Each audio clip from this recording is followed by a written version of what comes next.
1 Corinthians chapter 2. Okay, so proceed po tayo sa ating lesson. 1 Corinthians chapter 2, mayroon pong 16 verses. Ayan, so alamin po natin yung mga issue. 17, 17, oo. Yeah. Ayan. Alamin natin yung mga iba't ibang issue din po dito sa chapter 2 ng 1 Corinthians. So isa sa mapag-uusapan natin yung the wisdom of man and then the power of God. In 1 Corinthians 2, 1-5, and I, brethren, when I came to you, came not with excellency of speech or of wisdom, declaring unto you the testimony of God. For I determined not to know anything among you save Jesus Christ and Him crucified. And I was with you in weakness and in fear and in much trembling. And my speech and my preaching was not with enticing words of man's wisdom, but in demonstration of the Spirit and of power, that your faith should not stand in the wisdom of men, but in the power of God. So mapansin niyo yung sinabi ni Apostle Paul. Actually, yung sa presentation ni Apostle Paul ay hindi lang basta-basta, kasi yung mga kaharap niya, hindi lang common people ang mga kinakaharap niya, kahit yung mga sinasabing mga magagaling, okay, or marunong, isa yan sa mga kinakaharap din ni Apostle Paul during that time. Kaya sabi niya, my speech and my preaching was not with enticing words of man's wisdom, but in demonstration of the Spirit and of power.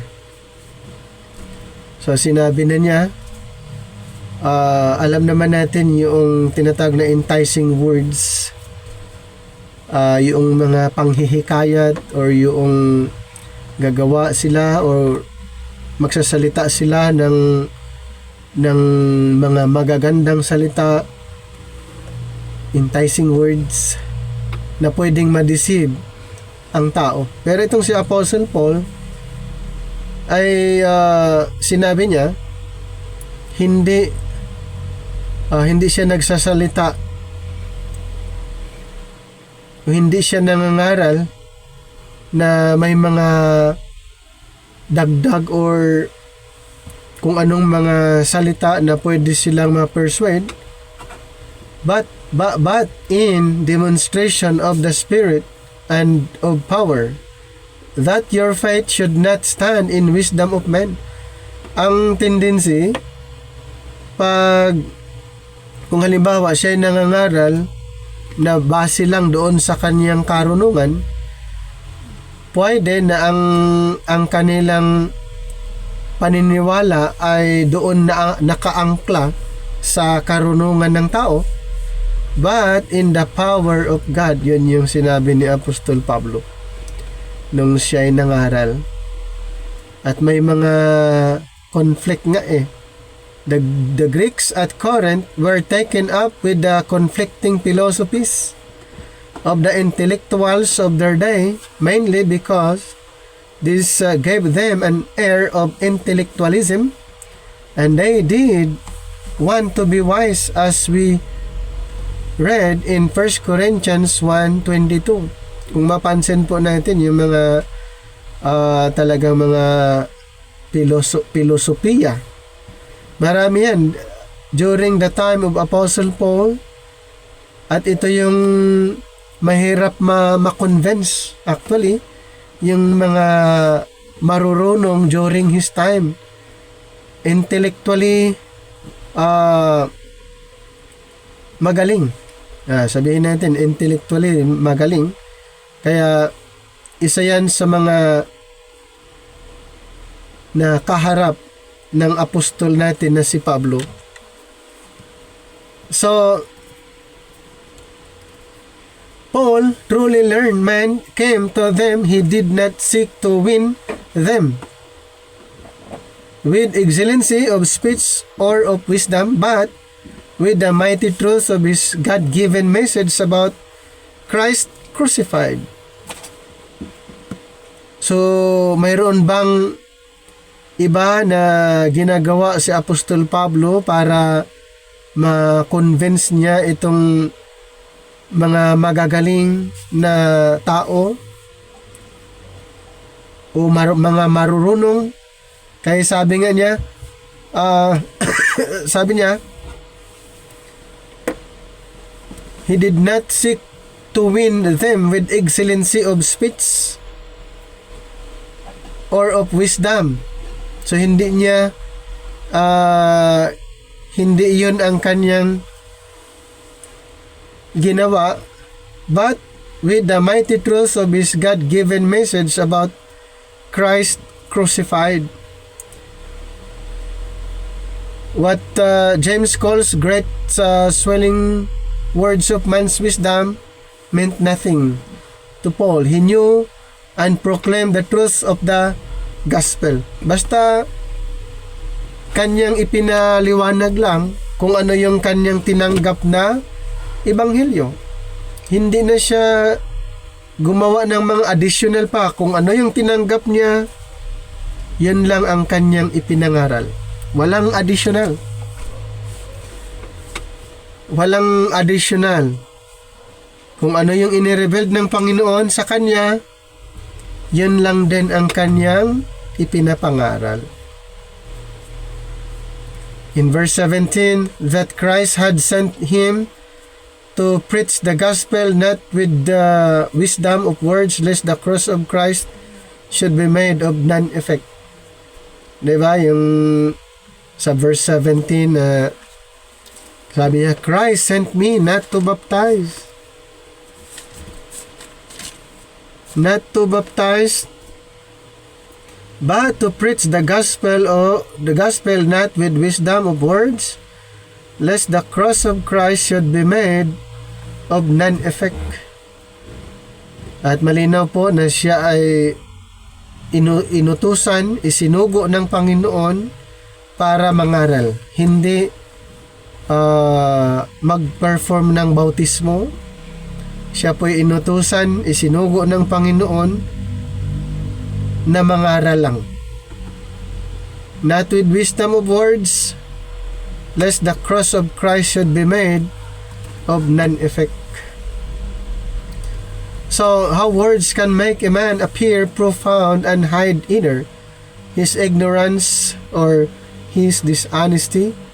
Thus, we must often pray that God will help us to present His message in language that all can understand, so that the truth may be clarified rather than be clouded.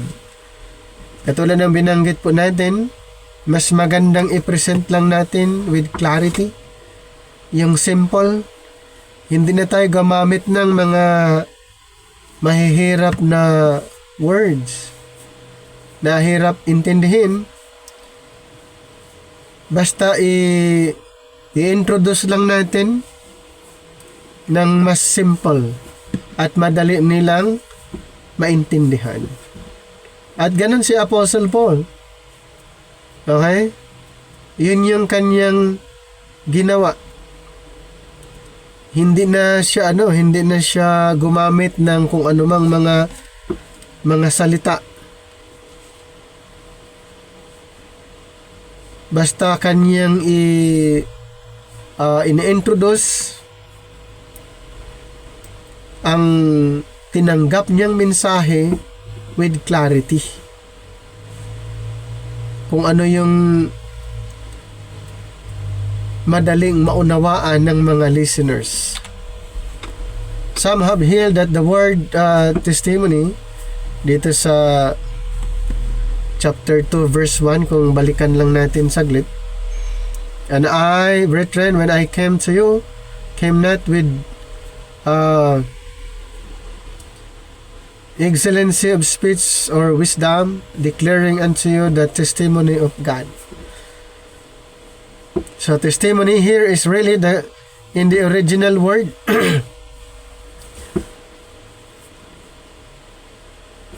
mustern or mystery.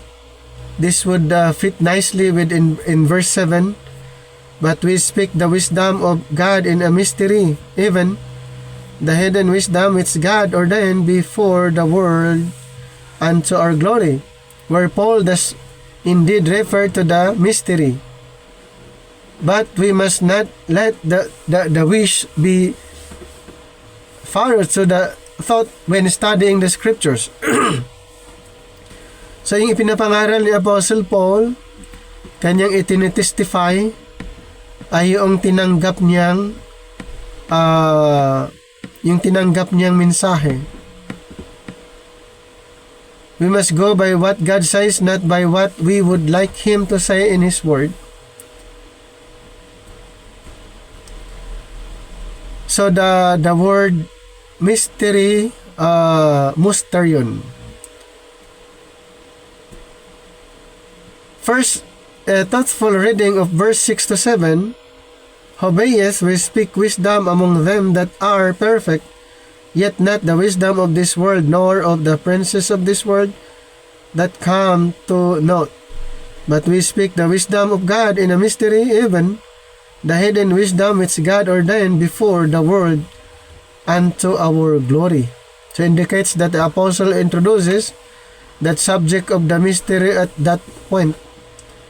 Then, sabi niya,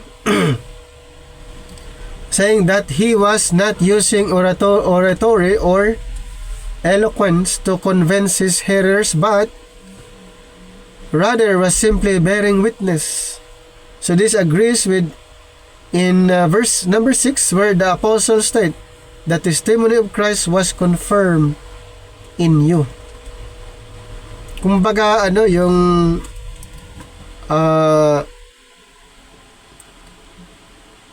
ipinapaliwanag niya ng mas simple, or kung mas madali na maunawaan ng mga hearers or mga listeners. He had told them about Christ and they had believed His testimony. So ang kanyang style dito, mapansin nyo, idinadaan niya sa testimony. Dinadaan niya sa testimony yung kanyang pangangaral, and what he had said had proved to be true. As they acted on his testimony, this had been confirmed in them.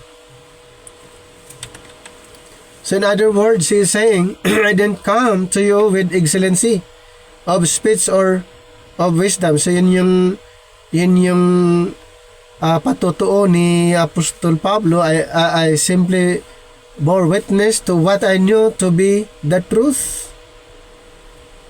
As we know, testimony is not to be based on what one thinks, but on what he has seen or heard. Thus, when the glorified Lord appeared to Paul, he said, Acts 22:15, Thou shalt be his witness unto all men of what thou hast seen and heard. So perhaps the readers will recall the narrative in Acts number 4, where Peter and John were brought before the Sanhedrin. So familiar kayo doon sa Acts 4.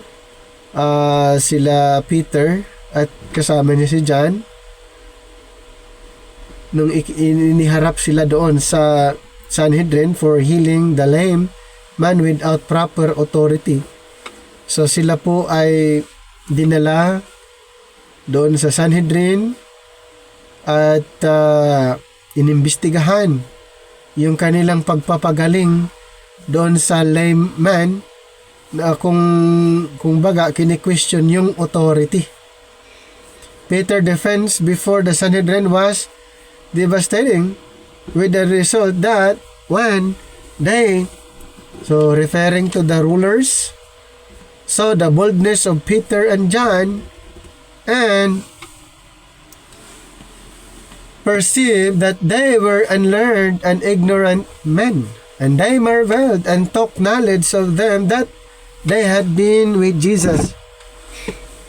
Ito nga na kumbaga kung titignan natin yung credential or yung credibility itong si John, si Peter, pati yung Sanhedrin ay hindi sila makakapaniwala sa mga sinasabi ng sinasabi nila Peter and John. Bakit po? Kasi we're unlearned and ignorant men. Ang yun yung pagkakaalam nila. Pero sinabi na nila, dinipinsa nila na sila ay kasama ng ating Panginoong Hesus. Mark well, the rulers were not impressed with the apostles' oratory, for the passage states they saw the boldness of Peter and John and perceived that they were unlearned and ignorant men. Kumbaga, hindi sila yung nakapag-aral, kumbaga. So yung mga sinasabi nila, hindi sila makakapaniwala dahil tinitignan nila yung background ng nagsasalita. Ayun pala ang yun pala ang hinahanap ng tao. At katulad nito, parang ang dating, mas paniniwalaan nila yung tao pag nagsalita kung nakapag-aral. Kung hindi pala nakapag-aral ay hindi nila paniniwalaan. At yun po ang reality nga sa panahon din natin ngayon. Pag ikaw ay nagtuturo, alamin nila yung background mo. Alamin nila ikaw ba'y nakapag-aral ng Bible school, bakit ka nagtuturo. Ganon, ito ang scenario reality. Ang na-experience nila John and Peter, humarap doon sila sa mga sa Sanhedrin, doon sa higher courts. Sila ay nag-testify, dinipinsahan nila yung kanilang sarili nila na kung bakit pinagaling nila yung layman na without proper authority. Hindi nagustuhan ng Sanhedrin. At nung nagsalita naman sila, hindi pa rin sila makapaniwala dahil sila ay unlearned and ignorant. Sila ay walang pinag-aralan. Ganon yun yung kumbaga yun yung basihan nila. Okay, yun yung basihan nila. Maniniwala lang sila kung may educational background yung nagsasalita. Yun yung nakakalungkot, no? Kahit sa panahon natin ngayon, ganon din. Pag nangaral ka ng salita ng Panginoon, pag hindi ka nakapag-Bible school, alanganin. No? Kaya, yun yung good news naman para sa atin. So, we are inviting doon sa mga ibang religious sect na hindi nakapag-aral ay para matulungan natin. So, i-invite natin dito sa ating Bible school. The apostles had claimed to have seen and been with their risen Lord, and now this boldness of testimony coming from men, obviously uneducated, convinced their rulers in their hearts and conscience that the apostles had indeed been with Christ since his crucifixion, and that therefore he must have risen from the dead and must be alive. Yun yung sinabi nila, nakasama nga nila ang Panginoon kahit nung nag-resurrect, sinabi nila yan sa Sanhedrin para itong mga rulers ay maniwala na yung authority na mayroon sila ay galing doon sa risen Lord. galing kay Kristo yung kanilang authority na sila'y makapagpagaling ng mga may sakit and even raising the dead. This is the kind of testimony that Paul bore. Halos ganun po ang senaryo doon sa sinabi din ni Pablo na testimony. Even though he was a very learned man. Ang kaibahan dito, si Pablo ay learned man ang tawag sa kanya dahil mayroon siyang educational background. Kasi he was a lawyer during his time, his background, kumpara doon sa mga apostles na biro mo yan, sinabihan sa Sanhedrin na sila'y unlearned, uneducated. Nag-alangan pa silang maniwala. Ngayon ito si Pablo naman. Sinabi din niya halos pares na testimony at sa kanya mas madali siyang paniwalaan. Unang-una ay mataas yung kanyang educational background. He well knew that one ounce of honest testimony is worth more than a pound of oratory. And we who stand in the pulpit today do well to bear this always in mind. Nothing but Christ crucified.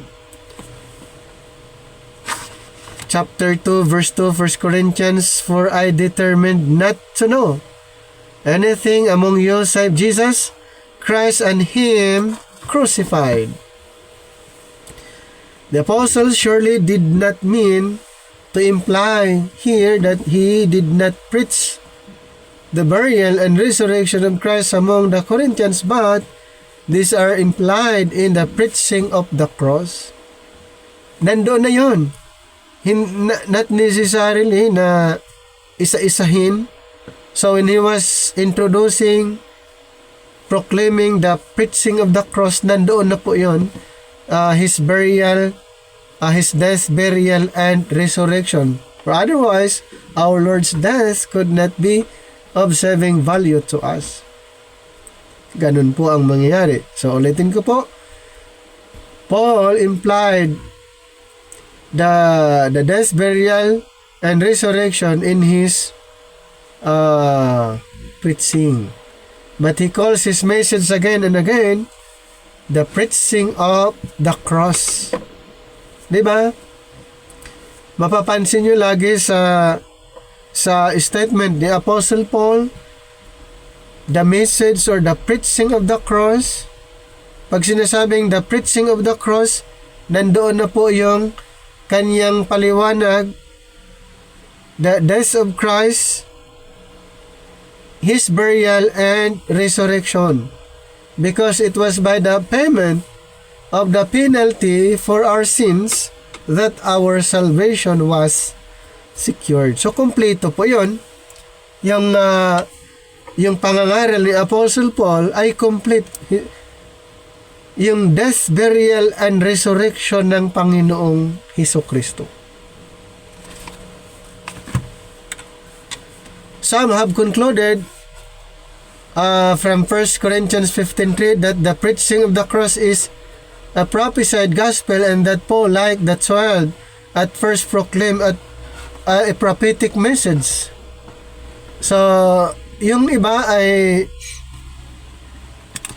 ginagamit ang verse 3 at kanilang ikinukonclude na parehas ang pangangaral ng mga 12 apostol.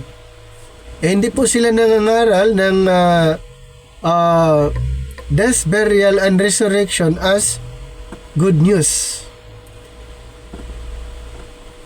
Tama na i-prophesied yung death ng Panginoon, pero hindi ibig sabihin ang mga 12 apostol ay ipinapangaral nila as good news yung death, burial, and resurrection ng ating Panginoon. So, si Pablo lang po na ito'y kanyang ipinangaral sa mga Israel at saka Hintel.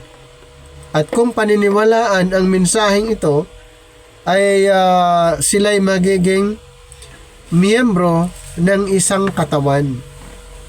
Okay, magiging part sila sa church, the body of Christ. However, this passage does not say that Paul's message was a fulfillment of prophecy, but merely that the crucifixion of Christ for our sins was in accordance with the prophetic word. In other words, we can now look back to the Old Testament scriptures and see that God had this in mind all that while, though nowhere in prophecy does He clearly state that Messiah or the Son of God would die for the sins of the world. Mayroon bang ganon na statement under the prophetic program? Wala. Kasi ang mensahe ay inirebeld kay Apostle Paul na yung pagkamatay ni Kristo ay para sa kasalanan ng sanlibutan, unlike sa prophecy ay fulfillment lang. Okay, kung ano yung naisulat sa prophets and then sa law of Moses. Pero walang malinaw na si Kristo ay mamatay para sa kasalanan ng sanlibutan. Kaya magkaiba ang presentation ni Pablo at doon sa 12. Magkaiba po ang kanilang presentation. Kaya pala yung message of the cross ay good news ayon sa presentation ni Apostol Pablo, pero sa mga apostol ay hindi po ganoon ang presentation, kundi mayroong blaming, mayroong condemnation. Sa madaling salita ay bad news. Okay? Hindi good news ang implication. Even in Isaiah 53, the words of the Hebrew prophet are all we and us all, and for the transgressions of my people was he stricken. Ibig sabihin, yung propesiya na si Kristo ay mamatay para lang sa Israel. Before the revelation of the mystery, ang pagkamatay ni Kristo ay intended lang po sa mga Israelites. Kailan lang po na-emphasize na kasama ang mga Hintil? Noong inirebeld ang mystery program. Noong na-convert si Pablo. Doon lang po na-emphasize na yung pagkamatay ng Panginoon ay para sa lahat. Pero before the revelation of the mystery, bago po inihayag ang mystery program, ang pagkamatay ng Panginoon ay para lang sa mga Israelites. Moreover, a careful examination of the chapter will show that the general sense is that Christ was to die on account of Israel's sins. Okay? Yun yung idea doon sa Isaiah 53 na si Kristo ay namatay para sa Israel. Hindi para sa lahat. Dahil yun pong mensahe na si Kristo ay namatay para sa lahat sa time lang po ni Apostol Pablo. Sa time na tinawag si Pablo na maging apostol natin, thus Paul's message that Christ died for our sins was part of his unique commission. Indeed, he calls it the gospel which I preach unto you, and says, I delivered unto you first of all that which I also received. 1 Corinthians 15, 1-3. This phraseology, which is commonly uses in connections with a special revelation committed to him. Certainly, it was not the same message which the 12 had been sent to preach under the so-called Great Commission. Isa po yan sa dapat nating tandaan. Ang tinatawag Great Commission, the so-called Great Commission na ibinigay ng Panginoon sa mga 12 apostol ay iba doon sa pangangaral ni Apostol Pablo. So kung sa under the 12 apostles ay Great Commission, kay Pablo naman ay Grace Commission. Magkaiba yon. Iba ang marching order na tinanggap ni Apostol Pablo kumpara sa marching order na tinanggap ng mga 12 apostol. Ano ba yung marching order na ibinigay ng Panginoon sa mga apostles? Sa Matthew 28:19, ayan po yung marching order na kanilang tinanggap. Go ye therefore and teach all nations, baptizing them in the name of the Father and of the Son and of the Holy Ghost. Yan po ang tinatawag Great Commission or the so-called Great Commission. Ano naman ang marching order na tinanggap ni Pablo? 2 Corinthians chapter 5 verse 18 to 20. Verse 18, and all things are of God, who hath reconciled us to himself by Jesus Christ, and hath given to us the ministry of reconciliation, to wit, that God was in Christ reconciling the world unto himself, not imputing their trespasses unto them, and hath committed unto us the word of reconciliation. Now, then we are ambassadors for Christ, as though God did visit you. By us we pray you in Christ's stead, be ye reconciled to God. This is our marching order. Hindi po yung Matthew 28:19. So, iba ang presentation ni Apostol Pablo kumpara sa mga 12 apostol. Going back at Pentecost under this commission, the so-called Great Commission, Peter had accused his hearers of crucifying Christ. And when some were convicted and asked, what shall we do? He did not say, Christ died for your sins, trust in Him and you will be saved. Yun bang sinabi ni Pedro? Katulad ba sa sinabi ng apostol natin na si Pablo regarding the death, burial, and resurrection of the Lord Jesus Christ? Nung nangaral si Pedro,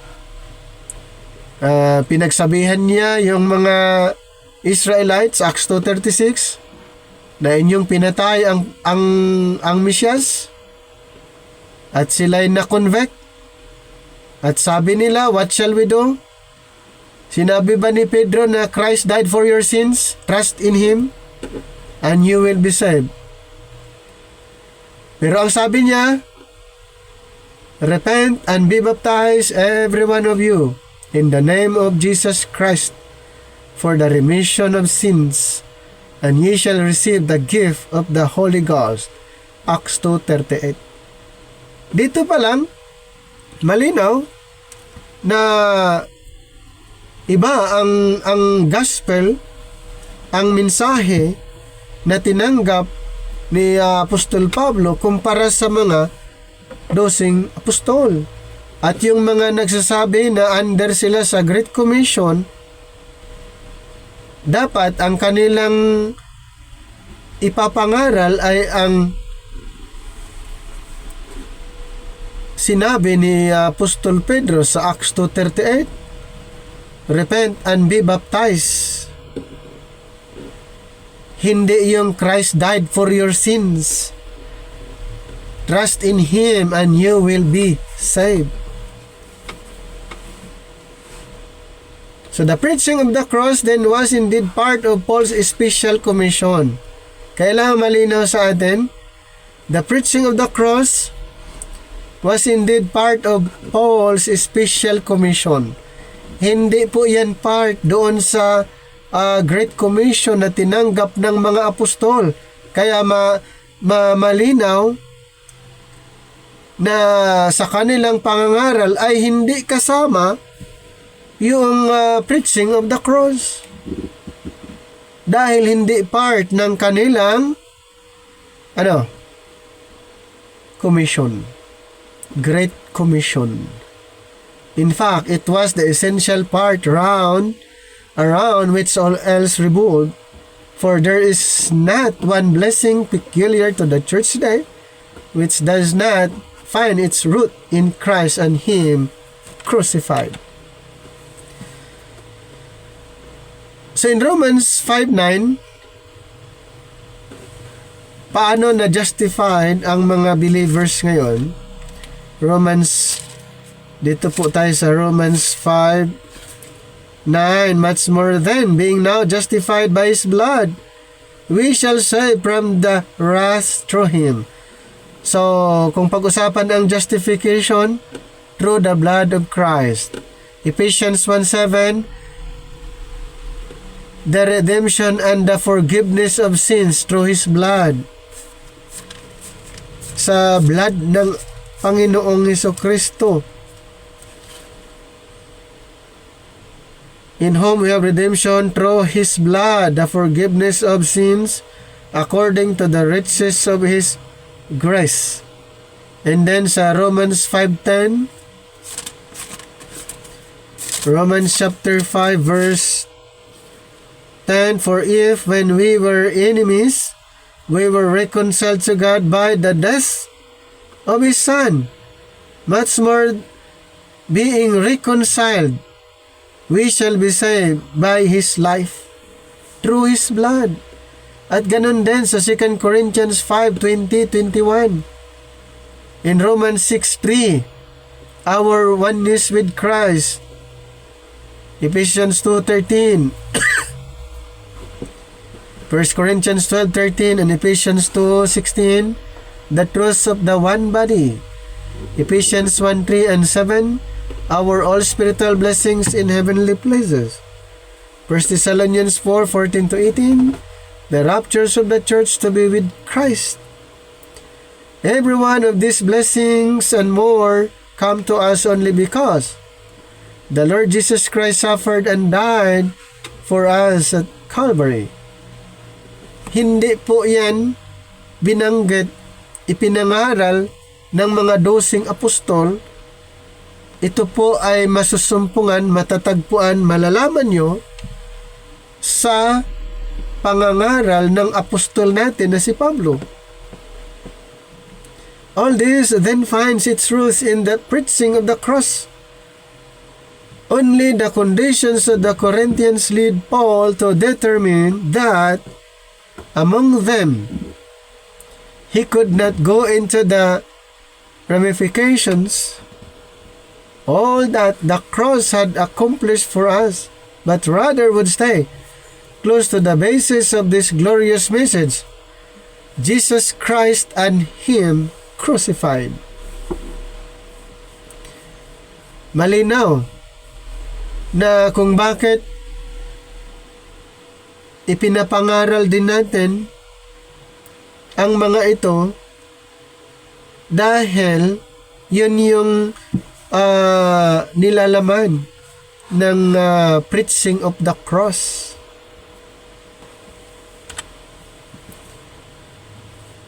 So sa Corinth was the fun capital of the world. So during that time, yun yung pinaka capital.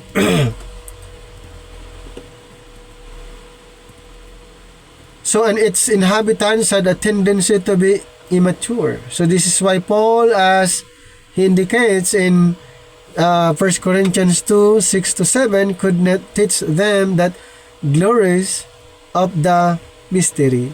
It was better to show them mainly how Christ had paid the full penalty for their sins and their responsibilities to Him and each other in the lights of that fact. But while he preached only Jesus Christ and Him crucified. To the congregation as a whole, he did speak wisdom to those among them who were spiritually mature, but he hastens to explain not the wisdom of this world in verse number 6. Ay mapapansin nyo yung presentation ni Apostle Paul. Doon nakatuon sa ginawa ni Kristo sa cross. Balikan natin yung 1 Corinthians chapter 2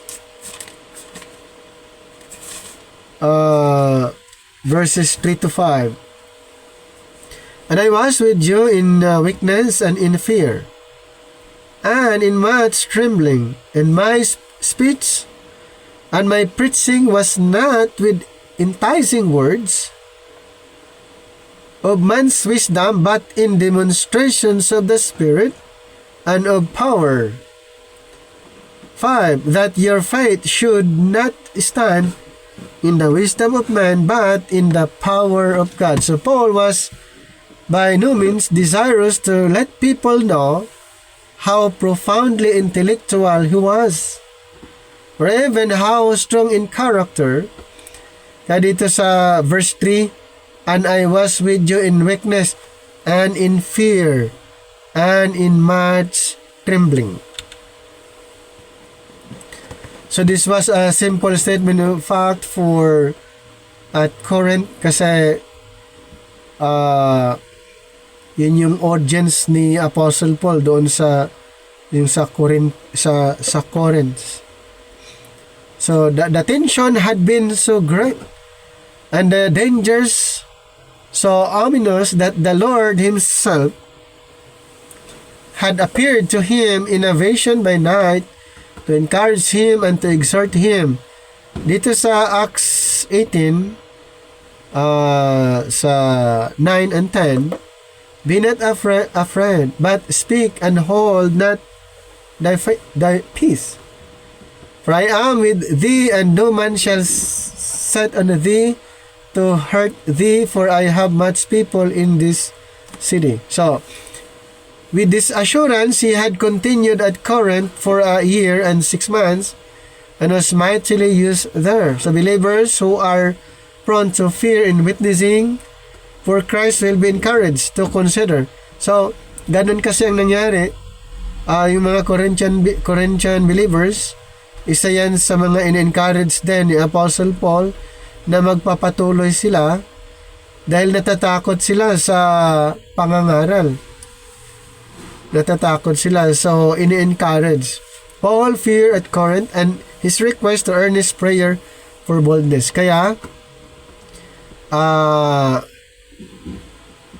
kailangan yung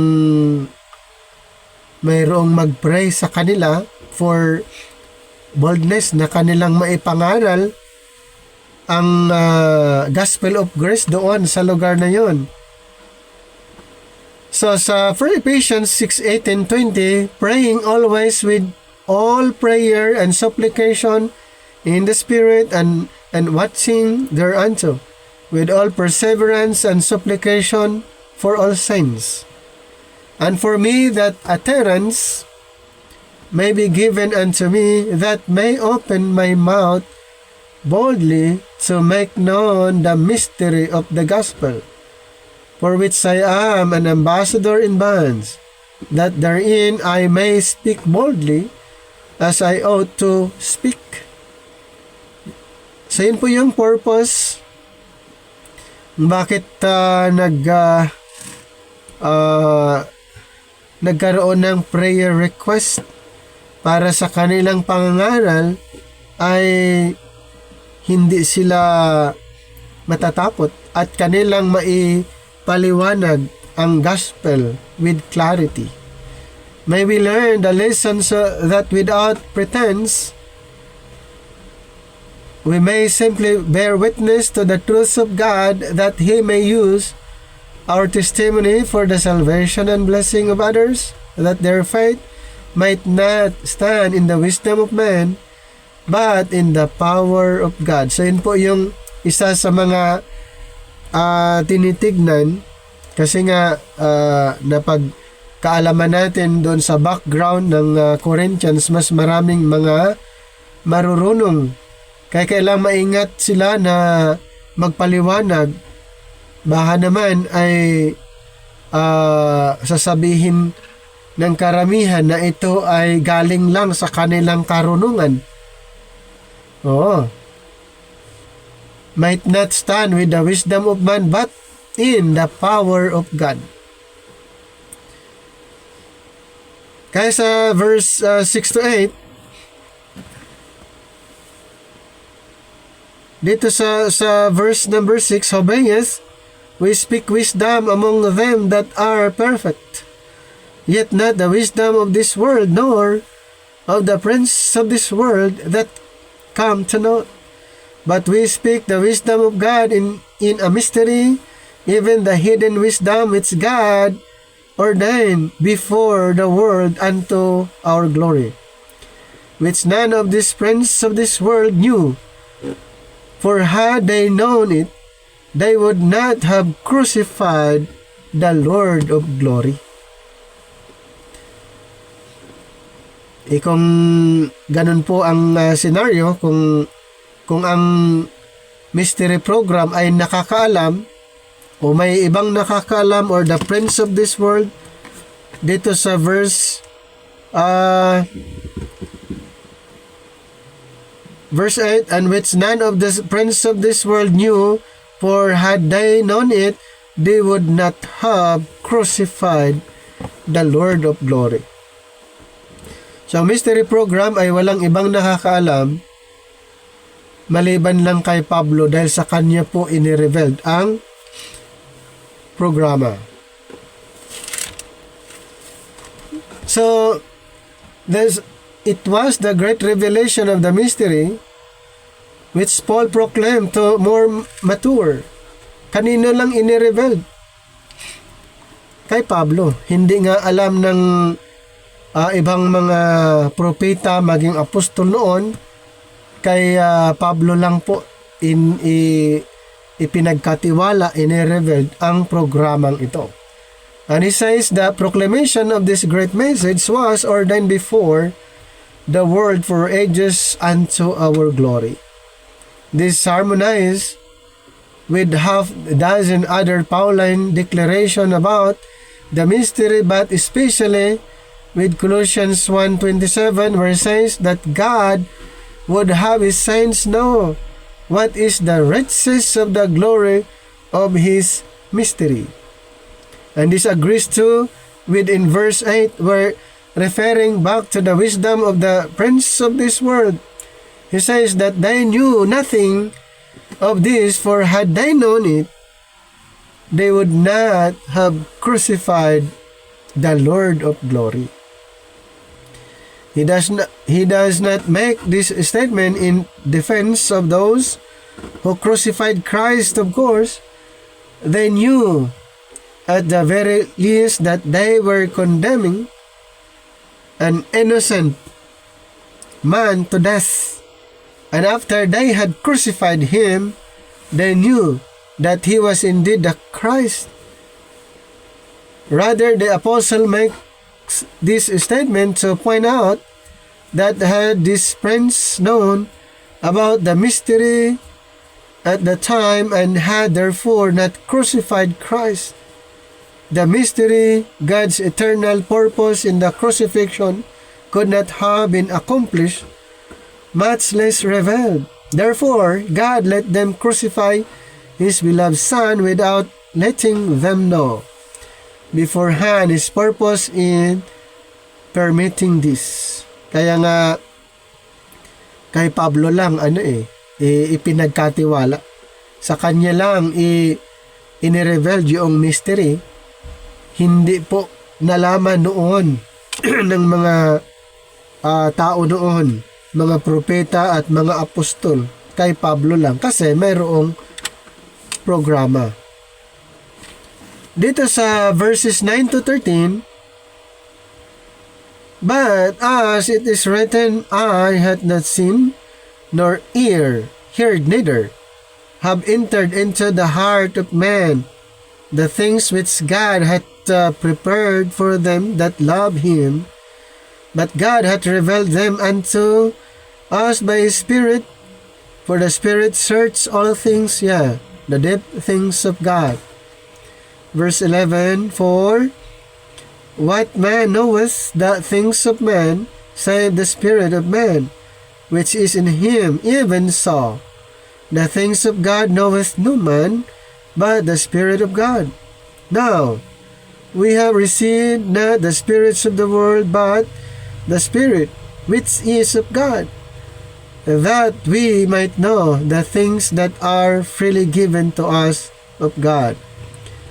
Which things also we speak not in the words which man's wisdom teacheth, but which the Holy Ghost teacheth, comparing spiritual things with spiritual. The excellency of speech and the persuasive words of man's wisdom. Kaya dito po sa nabanggit na dito sa binasa natin, yung mga natural man ay hindi nila maunawaan yung mga spiritual na bagay. Kaya dito sa verses 1 to 8, stand in sharp contrast to the simple testimony Paul bore and to the spiritual power it wielded. But it also stands in contrast to the deep things of God discussed in verse 9 to 13. How shallow and fabulous are the word which man's wisdom teacheth, compared to the profound truths of the deep things of God. Yung sa verse 9 is taken from Isaiah 64, for it's not an exact quotation, nor does Isaiah 64 refer directly to the mystery, but these words could surely be used as God's secret purpose for us. Truly, as it is written, no one could ever have imagined the glorious things held in store for those to whom Paul wrote. Some have supposed. Paul here refers to the things which God has prepared in heaven for those who love him, but this is patently incorrect. For the apostles goes on to say, but God hath revealed them unto us by his Spirit. Doon sa verse 10. Actually, sa verses 10 to 13, explain more clearly that any other scripture passage, why it is the believers can understand to whatever extent the truth of scripture, while to an unbelievers the word of God is simply incomprehensible. Kaya dito sa verses 9 to 13 ay na-mention doon na yung mga natural man, referring to the unbelievers, ay hindi nila maunawaan yung mga bagay spiritual. Ang mga believers lang ang makakaunawa doon sa mga spiritual na bagay. At yung mga bagay na yun na na-mention ni Apostle Paul ay referring doon sa kanyang tinanggap na mensahe. Thus the apostle refers not to the things which God hath prepared for us in heaven, but to the things he prepared for us in his eternal purpose. Romans 16:25, kept secret since the world began. And in Colossians 1:26, hid from ages and from generation.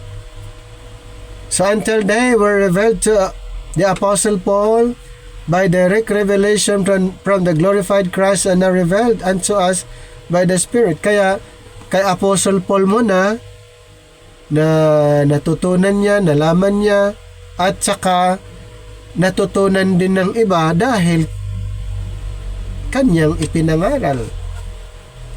Katulad lang din sa atin, hindi naman natin alam kung hindi sa pamagitan ng writings ni Apostle Paul.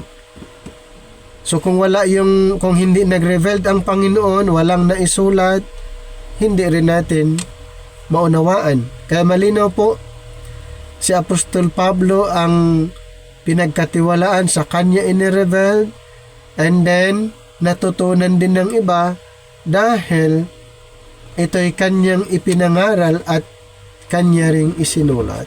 Verse 7 declares that this mystery was ordained before the world unto our glory. Ephesians 1:7-9 says that the riches of God's grace has abounded toward us in all wisdom and prudence, or having made known unto us the mystery of His will. And Colossians 1:27 declares that God would have His saints know what is the riches of the glory of this mystery among the Gentiles.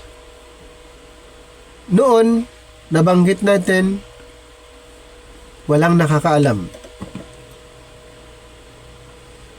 Kay Pablo lang po ipinagkatiwala ang mahiwagang programa. Kaya, pag hindi inirecognize ng tao o mga preachers, ministers sa panahon ngayon, hindi nila maunawaan ang mga mensahe na sinasabi ni Apostol Pablo dahil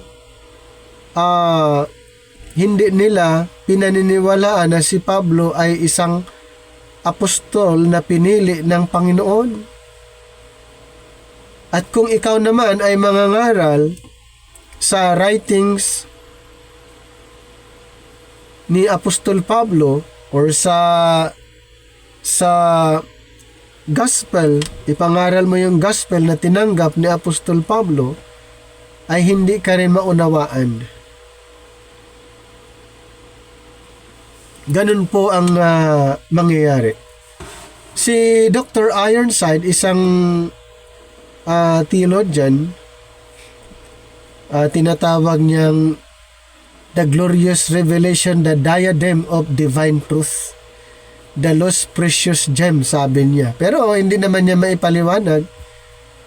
Hindi niya hanggang appreciation lang, hanggang doon lang ang kanyang pagkakaunawa. Pero kung titignan natin, may point naman. Sabi niya, the diadem of the divine truth, the most precious gem of Scripture, for us the Corinthians were so immature, spiritually grasped the significance of this great revelation. The church as a whole soon lost sight of it and accepted in its place a formal religion with ordinance elevated to the place of mysteries and hidden rites, with the mystery itself lost to multitudes, according to Ironside. Isa pa, this is why Ironside points out these mysteries of God, that while much of the foregoing is to be found in the writings of both the pre- and post-Nicene Fathers, yun yung isa sa mga kanyang pagkaunawa. So hindi niya natumbok yung talagang mensahe na tinanggap ni Apostol Pablo. Maging siya ay hindi malinaw din. Okay? Hindi malinaw. Kaya doon sa kanyang mga sulat ay hindi na-emphasize yung dispensation of grace. Galatians 1 and 2, Paul certifies that fact that he had received his message not from man, nor by man, but directly from the Lord Jesus in Christ, in Galatians 1, 11 and 12. So yung mensahe na ipinapangaral ni Pablo ay hindi niya natutunan kanino man. Hindi rin galing sa kanya. Kaya sabi niya, but I certify you, brethren, that the gospel which was preached of me is not after man. For I neither received it of man, neither was I taught it, but by the revelation of Jesus Christ. Yan yung sinabi niya. Walang nagturo sa kanya. At hindi rin galing sa kanya. Ito po ay revelation ng Panginoon.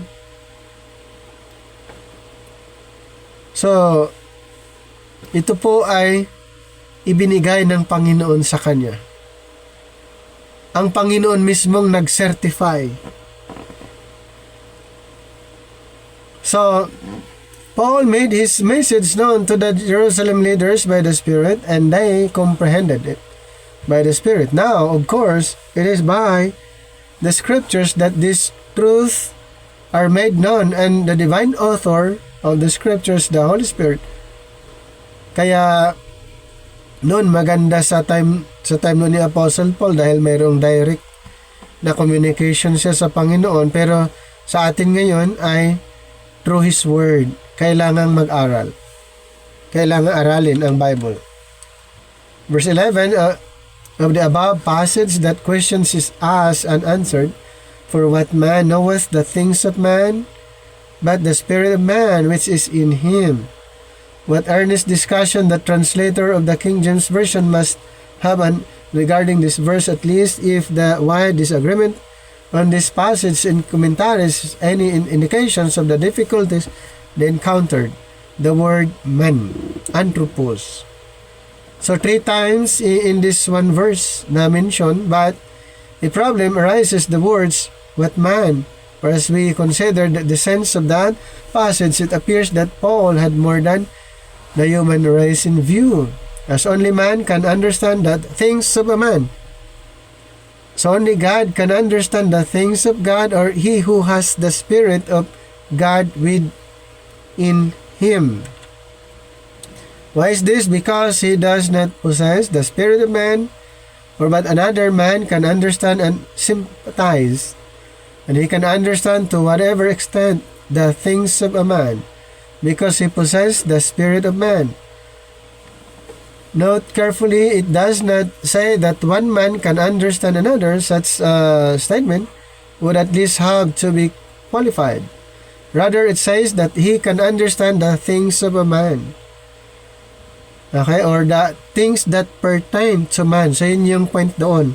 Yung magkakaunawaan kung ano yung mga bagay na yun. So, ito yung tinatag na in comparison. Okay? In comparison, maunawaan mo since na parehas kayo ng pagkaunawa. Kaya, sa verse na ito, the things of God knoweth no man, but the Spirit of God. So, ang makakaalam lang sa mga bagay patungkol sa Panginoon, adi ang Panginoon dahil sa Espiritu. So, if a man receives the Spirit of God, it is different matter altogether. Kaya sa verse 12 goes on to say, believers in Christ, but we have received not the spirit of the world, but the Spirit which is of God. So in other words, the divinely renewed spirit in the believer responds to the Spirit of God in the Word of God, so that we may rejoice, as the Spirit itself beareth witness with our spirit that we are the children of God. At mababasa natin sa Romans chapter 8:16, and more, for comparing scriptures with scripture and his own special revelation from heaven. So that the apostle shows us those precious things freely given to us of God dito sa na-mention sa verse 12 to 13. Yung sa 14 to 16, basahin natin ulit yung chapter 2, 14 hanggang 16. But the natural man receiveth not the things of the Spirit of God, for they are foolishness unto him, neither can he know them, because they are spiritually discerned. But he that is spiritual judgeth all things, yea, he is himself is judge of no man. For who hath known the mind of the Lord, that he may instruct him? But we have the mind of Christ. So the natural man receiveth not the things of God, actually referring to unbelievers. Neither can he know them because they are spiritually discerned. But he that is spiritual judge or discern all things, yet he himself is judged or discerned of no man. For who has known the mind of the Lord, that he may instruct him? But we have the mind of Christ. So dito po ay makikita natin yung comparison, yung tinatawag na natural man referring to the unbelievers. Hindi niya maunawaan ang mga bagay na spiritual. Okay? Yung mga bagay spiritual or iba ang kanyang pagkakaunawa regarding spiritual things. Sa verse 16, for who has known the mind of the Lord, that he may instruct him? But we have the mind of Christ. So isa yan sa mga ipinapaliwanag din ni Apostol Pablo nung siya'y nangangaral sa Korinto. At balikan lang natin, sa kanyang pangangaral ay marami siyang mga na-encounter na mga marunong. Okay?